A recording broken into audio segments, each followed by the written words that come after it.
Vamos aguardar vocês entrarem na live.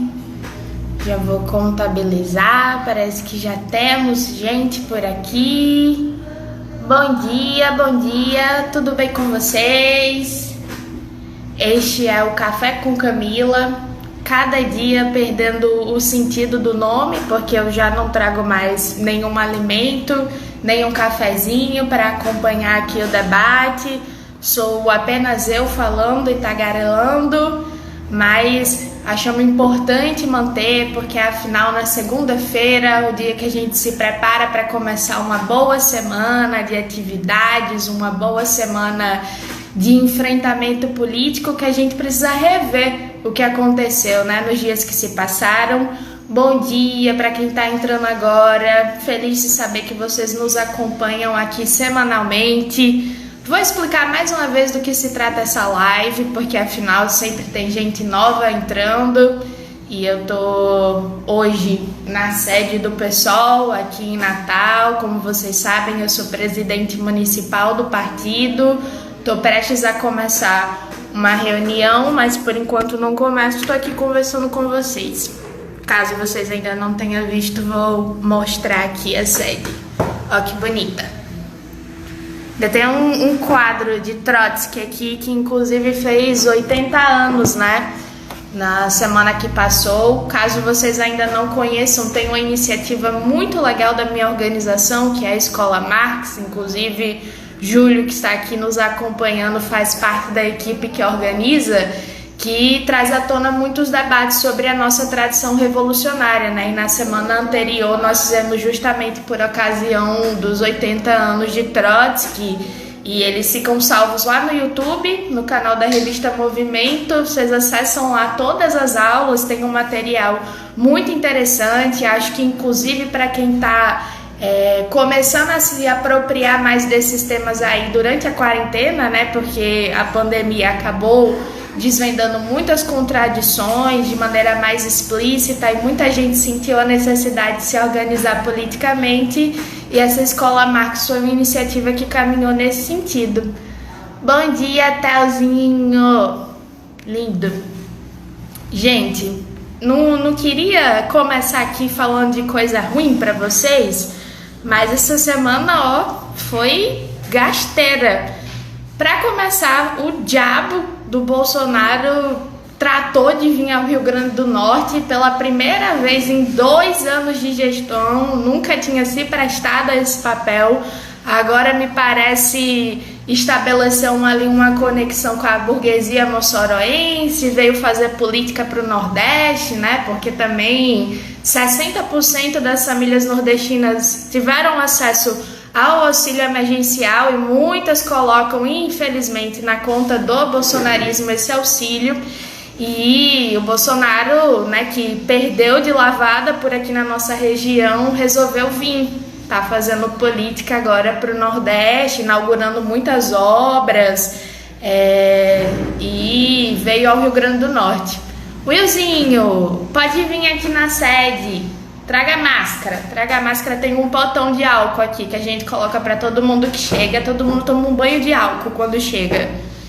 Pois é, Marcos, ele está crescendo por ocasião desse auxílio, e ele veio em Mossoró, aproveitou para inaugurar uma obra que não foi do governo dele, da gestão dele que começou e que teve a iniciativa, mas ele foi lá, né, e se apropriou, e ainda fez o desfavor, na verdade, de nomear uma interventora para a UFESA. A UFESA teve eleições para a reitoria agora durante a pandemia, foram eleições online, eu acompanhei aí na medida do possível, tiveram muitos debates, vi que tinham candidaturas apoiadas pelo movimento estudantil, pelo sindicato, pelos servidores, e o Bolsonaro foi lá e fez o que ele fez de melhor, né? Desrespeitar a democracia, um baita inimigo da democracia aí, especialmente nas universidades públicas, né? E institutos, é o caso do IFRN, agora no começo do ano, e nomeou uma candidata que não foi eleita, que não teve a maioria dos votos. E aí eu me pergunto, qual é o sentido disso? Qual é o argumento que é utilizado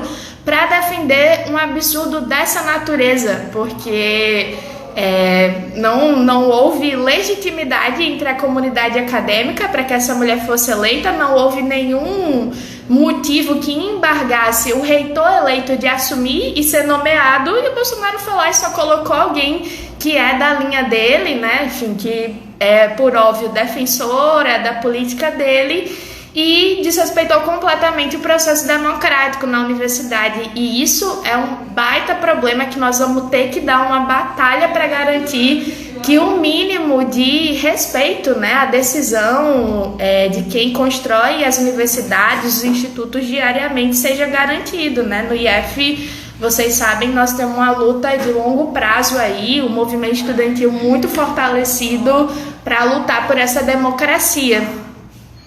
Pois é, o Marcos colocou aqui que lista tríplice não deveria nem existir, né? Afinal, qual que é a razão de existir uma lista tríplice se é possível que haja uma votação que em muitos casos, né, vamos ser sinceros, já é desproporcional, porque o peso do voto dos estudantes, por exemplo, tem uma diferença do peso do voto dos servidores, dos professores, e é uma pauta histórica, né, do movimento estudantil, porque se você está lá na universidade, se você está numa graduação que é de pelo menos 4 anos, você tem tanto direito de decidir quem vai gerir, né, a universidade, quanto um professor, quanto um servidor. Então, é um problema mesmo a existência, a simples existência de uma lista tríplice. Gente, eu acho que eu vou fechar essa parte da janela aqui. Será que está fazendo uma luz, né, muito grande? Melhorou muito, eu achei que melhorou. Vocês. Nossa, queria falar sobre outro absurdo também. Na semana passada, nós infelizmente vimos um absurdo completo aí, mais um absurdo no que diz respeito à vida das mulheres, né? Uma criança de 10 anos que foi abusada desde os 6 pelos seus familiares, engravidou, e aí um setor fundamentalista, um setor de extrema direita que combate, né, os direitos reprodutivos das mulheres, se levantou para tentar impedir a criança de fazer um aborto esse que está garantido pela nossa legislação, que já é muito atrasada, mas que ao menos garante que em caso de assédio, de violência sexual, ele aconteça. E aí os direitosos lá fizeram uma grande frente ao hospital onde a menina ia fazer o aborto para protestar. Imagina, assim, uma criança, imagina o quanto que a cabeça dessa menina não ficou bagunçada e quanto não mudou radicalmente a vida dela, para além da própria violência que ela sofreu, né? Então, mais uma vez, assim, mostrando que ser mulher não é fácil, ainda mais em casos esdrúxulos como esse, e a necessidade da gente ter um movimento feminista organizado, né? Porque afinal também foi pelo movimento feminista, pela luta do movimento feminista, que a menina foi minimamente resguardada. E nossa senhora, não sei se vocês conhecem uma maluca, lunática, completa, que é a Sarah Winter, né? Que ela é tipo a expressão do antifeminismo no Brasil. Ela teve a pachorra de divulgar ainda as informações pessoais da criança, então nome, idade, esse tipo de coisa, que é um crime, né? Assim, não tem outra palavra para definir. É um crime você fazer isso com uma criança que foi abusada durante tanto tempo. E, bom, houve com certeza uma resposta, né? Acho que essa resposta foi muito importante. Essa resposta abriu também um debate sobre o próprio aborto legal, né, no nosso país, porque da parte da direita há muitas acusações do que nós defendemos, há muitas distorções, né, como se nós fôssemos abortistas de primeira ordem, como se a gente defendesse que o aborto é o melhor para a mulher, e, enfim, desconectando isso de uma discussão que é muito mais ampla, né, que é uma discussão da educação sexual, do acesso aos métodos contraceptivos, do acesso à pílula do dia seguinte. Tudo bem, Leandro, tô fazendo uma live. Participação especial de Leandro, camarada Leandro, aqui na sede do pessoal. Deixa eu mostrar você para as pessoas. Dá oi. Oi. Deixa eu falar. Oh. Tá, beleza. Aqui é ao vivo, é tarefa o tempo inteiro. Bom, mas como eu falava, né, como se a gente não defendesse um programa de combate a esse problema, né, porque, enfim, o fato é que as mulheres abortam e elas abortam clandestinamente porque não têm acesso a esse programa de educação sexual, de prevenção, enfim, né, de uma cultura também, né, que é muitas vezes tratado como um tabu, né, o próprio ato sexual, especialmente nas periferias. E é importante que a gente coloque também a necessidade de abrir essa discussão, né, no nosso país. Então foi mais um episódio aí lamentável que consagrou essa última semana como uma semana de muita dificuldade, mas deixa eu contar pra vocês, né, porque cada dia que se passa se aproxima da novidade que nós queremos contar, porque nós temos uma baita surpresa. Vocês sabem, tá chegando as eleições municipais no nosso país.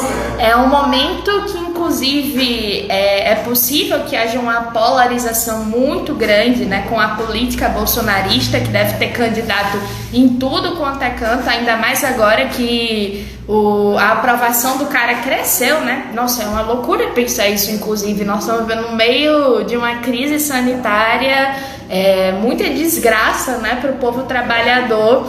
E o Bolsonaro manteve a sua aprovação, assim, o que é muito bizarro, né? É de se pensar de fato o que é que nós vamos fazer daqui para frente para combater esse tipo de coisa, né? Inclusive tem a ver com a consciência política das pessoas.